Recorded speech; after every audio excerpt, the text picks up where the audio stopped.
السلام عليكم ورحمة الله وبركاته. الدكتور تافي كبجمتو تأورجيتو كم جرت النجاة فياكي السنة بقى جراتني نسنين جر أو بوليان كيا أسمان فيديو كنا هنقط مرات التلالة ولتدي بنا سجله هنقابو جارو سجله سن نجي فدين جروان تيف أنا سنيه ما هنقط أجدن دامتو كوني ميجتي تنا لا سرت ليلا جمتي ليلى نور الصبو جرمتي إجولة إثيوبياتي سعودي كيسة جرتي سعودي كيستي كنو قافتها جراني لغا ربي مقا إسي همتي ججو مقا إسي توجو سيران إسا مقا إسي همتي كاتي بيا قافتني إسين أبا في أكاكا يوفي همتي بايجي ألفاتا وما همتشو هندن ديتو عربي بايجي هندن ديتو نتفكاتا ميجتين تركو قدو كيسا جرتي وصونا ما جلاتو رقمو يوكيني وإسين جتو كان أمتا كان هيكوي أرغتي همتي وان غرائسي كيسا جو سيران بابا چو دنديتي أما همتشو سيرا هندن دين ميجتين توني غافي أبا إسي غافتاني بيجي إسي غافتاني إرغ همتي اتهمتي مبودا مالف إسراء أجيفتي جرانين متانكي يلكي هنجرو جتي متانكي يلكي هنجرو فين أجيسي أنا مجنونة جتين غارو ميجاتين كونو اوسو مجنونه تاتي اكنت دابتي هاسو هندن ديتو نما فيان قمنني بيتني اكنامتي غارو اسيني وان هاسو هدو هندن دينف اني مجنونه جتين ما سيقول انجنان بيكيت غلاجت جدي بيكي هنغلتو وجدنا انجداني اچرتين اجيسي جتين akasi oso nama jala turogom hoyi qabate yaade isi seeran baafachuu dandeetti amma yaade isi qubsa hin baafanne sirritti qubsa goote hin baafanne waan garaa isi keessa jiru rakkoo isin irratti ajjeeste maaliif akka ajjeeste illee seeraa himaa hin jirtu hundaafuyyuu mijattii kana akka irraa dubbataa jiranitti seenaan isi biyya Saudi Arabiyaa deemtee gaafa ji'a afur geettu ميجاتي تاي إسرا ميجاتي تاي مدامي سي تاي الله أعلم هم بيوكو يعني نانجل أدان نامباني ما كون مدامي جدا كون ميجاتي جدا ميديا كان رت أدان نامباني مالي فجيستي ميجاتي تنا أكو مدامتي جي أفرجتين أجيفتي ميجاتي إسرا يجو أجيفتي من هيد أهوكا كتوكو تيتي إيجاس بودا فردين دعاء جزيلا ما إتخنامي فردي سدفا دعاء yeroo sadaffaa irratti birti jijjiiraniif maallaqati jijjiiraniif jechuudha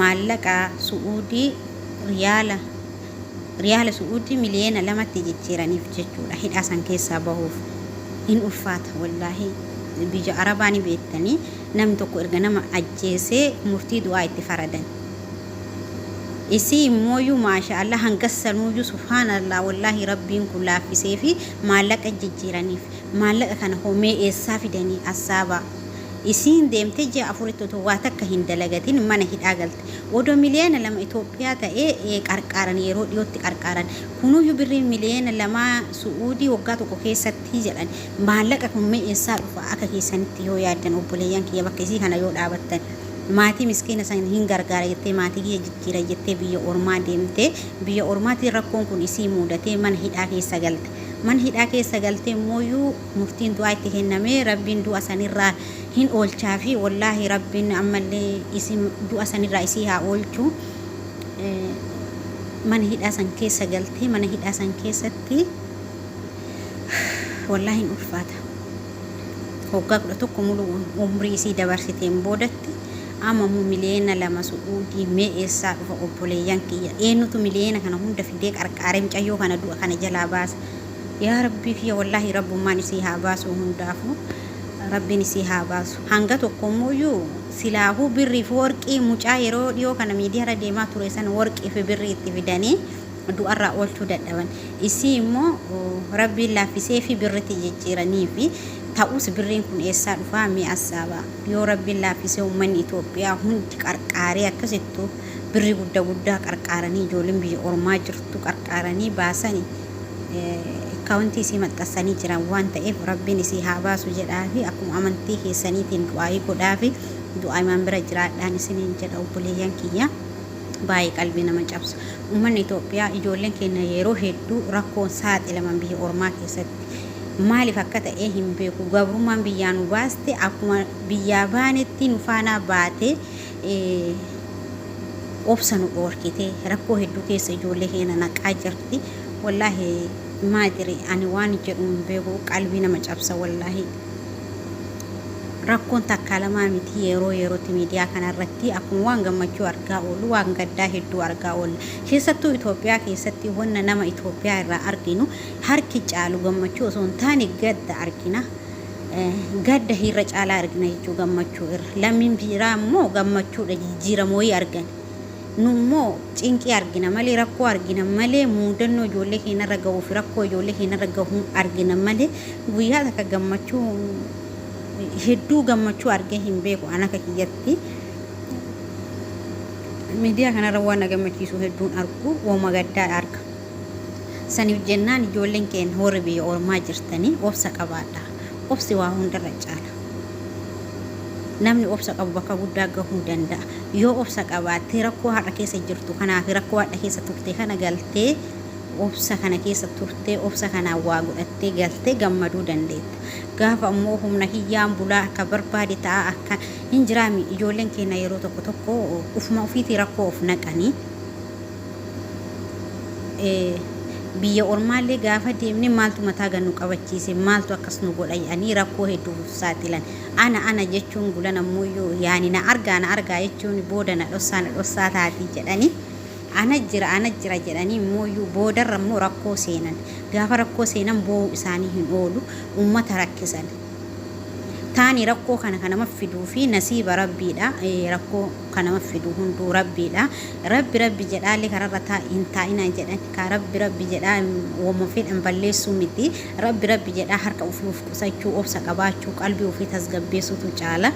Gaafa qalbiin keenya tasgabbii qabaatte waa hundaa qabaan. Gaafa tasgabbii hin qabne immoo wanti nu qabnu takka illee hin jiru. Akkasii waa hunda keessatti obsa qabaachuu isin barbaachisaa. Obsa qabaadhaan isiniin jedha. Har'a quuftanii, har'a gammaddanii, har'a birrii argattanii, har'a waa hunda argattanii akka ofii fedhe ta'a hin jedhina. Wanti hundinuu biyya ofiitiin bareeda. Biyya ormaatitti oduu wama feete qabaatte waan kamiyyuu ana akka kiyyatti akka nama tokkotti wanti na gammachiisu hin jiru biyya ormaa keessatti. Osoo kamana naa kennanii mana odumayyuu kamanumayyuu naa kennanii manas taa'ii naan jedhanii qalbiin kiyya biyya yaaddi. Biyya gabrummaa san achi keessa dhaladhe san keessa galee jiruu gaarii jiraachuun barbaada malee biyya ormaa keessa mana bareedaa keessa taa'ee gammachuu argachuu hin barbaadu. Kana godhuuf immoo obsa qabaachuun qaba. Gaafa obsa qabaadhe galee akka ofii fedhe ta'uu danda'a. Birrii kana hojjetadhee yoo immoo oduu asaraafa yookiin hin balleessi fudhadhee galee gammaduu danda'a guyyaa tokko. Maaliif akka gaddanitti hin hafan akka cinqamanitti hin hafan rakkoo keessaa guyyaa takka bahuu danda'a. Kana godhuuf immoo obsa qabaachuudha. Ammallee irra deebi'ee obsi ulee hayyuuti obsa qabaachuudha. Ijoolleen keenya namni tokko namni madaamii badduu bira hojjetu jira.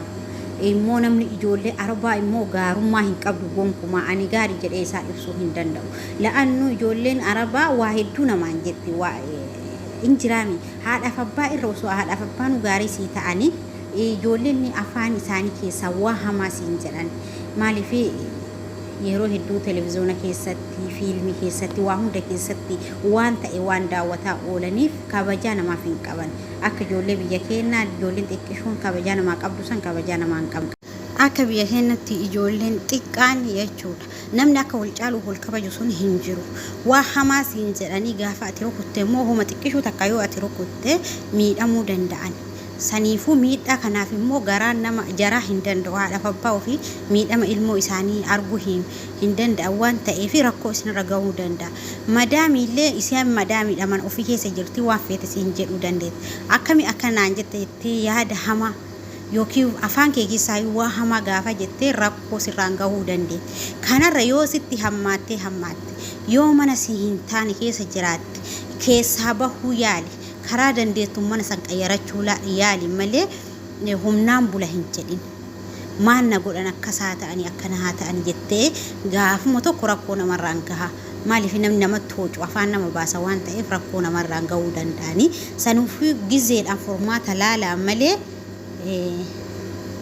gana namaa waliin buutanii rakkoo keessa hin seeninaan isiniin jedha. Asirratti waa'in takka isinii himaa. Yeroo tokko micattiin takka jechuudha. Biyyarraa dhuftee ji'a jaha gaafa taatu Amaaraatii keessa ji'a jaha gaafa taatu miskiina afaan hin beektu biyyarraa dhuftee buna dafifattee jedhan ijoolletu natti himina bira hin turre. Buna dafifattee niskafee jechuun niskafee dafifattee burtuqqoodhaan xaawula irra kaa'attee daa'imni dhadhee niskafee san ofirratti jisse daa'imni. Gaafa daa'imni ofirratti jissu daa'imni gubatee gara laphee kanarratti of jissee xiqquma gubatee deemtee ni ashasiistee nama hedduu irratti ergitee lubbuun isiillee bahuu qabdi. Daa'imni kiyya waa tokko taanaan lubbuu isiitu baha jettee micattii san qabdee kan mana itti cuftee hedduu wallaahi nu gaddisiistee turte. Achiin booda akka san harka namitti saniitii isii baasee dhumarraa mana hidhaa ji'a jaha itti farachiistee ji'a jaha ofi daa'imni natsaati keessa akka buna ofirra jissee itti farachiistee gaafa kaanii birrii Amaaraatii 20 naa kaffalan malee biyya hin galchu jettee hedduu lolaa turte. Eegaa moo ijoolleen birrii haga danda'aniin yaani birriin takkuma takkaanillee wali sabasaban kaa birrii waa tokko namaa gooti. Birrii saniini kaatee biyya ofiitti galte birrii isa ofirraa kaffaltee jechuudha. Maaliif kana isiniin jedhee laali isiin dhuftee ji'a jaha miskiina uumaa hin beektu. Buna nasiiba mucaan naqe ofirratti jisse malee micattii irratti hin jissin. Sababa mucaan buna ofirratti jisseef akkami ofirra jissa jettee micattii rakkoo meeqa keessa laa osoo waa takka hin dalagatiin dhuftee ji'a jahatti mana hidhaa galchitee manatti uyyuu ka lubbuu isii osoo hin baasin poolisiitti fichisiisanii fuutee mana hidhaa galchitee erga mana hidhaa galtee ji'a akkas ji'a jaha itti farachiistee hiisisiistee birrii sun irraa kaffalamee gara biyyaa deebite micattii sun. Osoo waa takka hin beektanii uummata keenya laal biyyarraa maali kaayyoo meeqa qabatanii rakkoo meeqa keessa kuutanii birrii meeqa kaffalanii biyya ormaa kana dhufan. Kana hundaayyuu osoo waa takka harkatti hin qabatiin harka qullaa kaatee biyya ofiitti galte micattii sun. Akkasii maaliifin isiniin jedha ijoolleen Arabaa rakkoo guddaa sirraan gahuu dandeetti. Gizee furmaata laalladhu malee isaan wajjin rakkoon uumin sardamtee hin rukutin. Gizee maan keessaa bahuu si wayyaa isiniin jedha obboleeyyiin. Akkasii warri micattii tana mooyyuu amantima qabdaniin amantima keessaniin du'aayii godhaa fi dhugaa rabbii akka kaatanii akka teettaniif akka rabbi rakkoo tana harkaa isii baasu du'aayii godhaa fi garuu an akka yaadutti micattiin tun asiillee hidhaa kana keessaallee baatee boqonnaa argatti jedhee hin yaadu.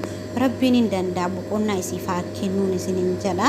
Du'aayii kadhachuu fi hin dagatinaa. Ijoolleen keenya nama hedduutu rakkataa ture, nama hedduu cinqamaa ture, nama hedduu ajjeefamaa ture. Ajjeechaan biyya ormaa biyya keessaallee waa hedduu rakkoon gara hundaanuun lammii Itoophiyaa kanarra jirti. Wallaahi saba Oromoo ta'anii fi bichaa miti. Itoophiyaan hundarra jira rakkoon. Lammi makamu Tigiree Amaaraa bakkuma kamuyyuu Itoophiyaa keessatti rakkoon kan irra hin jirre hin jiru. Sabummaa wal qooduu miti. Namummaanu nama gaha. Namummaaf garaa nama nyaati. Micattiin tun lammii kam akka taate hin beeku. Oromoo taatiif Amaaraa akka taate lammiin Itoophiyaadha. Oromoo taatiif Amaaraa fi Tigiree taatee hin beeku. Garuu namummaan isiituu fi akkaataa isii garaa na nyaati. Abbaa faati sun imimmaan gannaqanii yeroo bu'an wallaahi wajjin boo'e hedduu gadda tokko natti dhagahamee onneen tiyya wallaahi laziim beeku kan uuman jiruun wallaahi yaa rabbummaan isii haa baasu. Taan immoo akkaawuntii isii maxxansanii jiran miidiyaa kanarra deddeemaa jira. Haguma qabdanii haguma dandeettanii yoo xiqqaatee birrii dhibba illee qarqaaruu dandeettan yoo uummanni kun walii galee qarqaari micattii tana rakkoo kana keessaa baasuu dandeenya. Maaliif loomii 50 nama tokkoof ba'aa nama 50f geetii akkuma jedhamu san birrii yeroo haga danda'aniin birrii kana walii guuranii fi micattii kana rakkoo tana keessaa baasuun hin oolu. Yoo rabbiin isii baase akka namaa miti akka rabbii isii baasee nagaa maatii isiitti galtee maatii isii ijaa arguu dandeetti. Wallaahi haadhaaf abbaan akka isaan ta'anii bu'an argitan jedheetii yaada. Namni miidiyaa fayyadamu hunduu namni argine hin jiru. Wallaahi baay'ee takka nama gaddisiisa. indoo mi'attiin tun dhiyoo kanas yaadatta yoo ta'e mi'attii bofa ajjeefte jedhanii ajjeesan mi'attii takka bofa ajjeesteef lubbuu isii bahe mi'attii kana ammoo nama ajjeeste hanga kana isaanuyyuu hanga kana fursaa kennaniifi hanga kana chaansii kennuufiin isaaniituyyuu baay'ee namatti tola.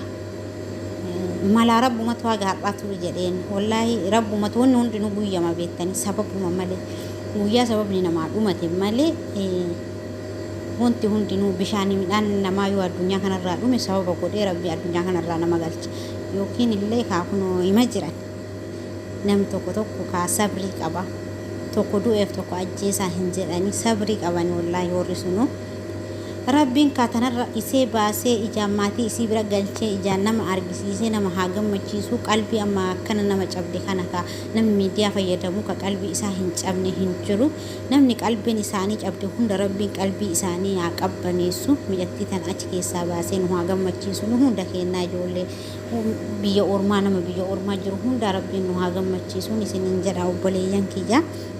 Hori channel urjituuf haarawaa taatan subscribe like share godhuu hin dagatinaa isinii deebisaa ijoollee keenya walaa qarqaaru share godhaatii viidiyoo kanammoo nama hedduu bira akka ga'u taasisaan isiniin jedha. Warri hagamman hojii turtan immoo galatooma fuulduraaf illee na wajjin tura maatii kiyya jaalatamaa fi kabajamaan isiniin jala hedduun isin jaaladha hedduu isin kabaja. Viidiyoo kan akka nama bira qaqqabu naa godhaa isinillee hundi keessan share naa godhaan isiniin jedha. Sabab viidiyoo kana maxxansee nam tokko lama laalee du'aayii godhuu fi danda'a birriillee qarqaaruu baatu du'aayiin iyyuu waan guddoodha du'aayiin isii bira jira isiif qarqaaruu danda'anii du'aayiin balaa dhufe deebistii jedhan du'as nama oolchuu baattu balaa dhufti namarraa deebisan gaafa balaa sanirraa nama deebiste immoo du'a nama oolchiteen addatti hin jiruun isin jedha obboleeyyan kiyyaa hedduun isin jaaladha hedduu isin kabaja viidiyoo kun xumurarra gahee jira nagahannaaf tura akkuma jirtan rabbiin nagaa ofii keessa isinaa ulfatu waan na hordoftaniif galatooma kabajamaan isiniin jedha obboleeyyan kiyya rabbiin duraa duuba keessan isinaa eegu dhugaa rabbii bakkuma jirtan isinaa gammachiisu rabbiin maatii keessanii nagaan isinii galchuun isiniin jedha amin jedha du'aayi kana du'aayiin xiqqoon qabu hanga beenuun du'aayi waliin godhu waan goddoodha. Akkasii hedduu takkan isin jaaladha naa walitti rabbiin isinaa jaalatuun isiniin jedha nagahannaaf tura hanga viidiyoo biraatiin walitti deebinutti nagahannaaf tura.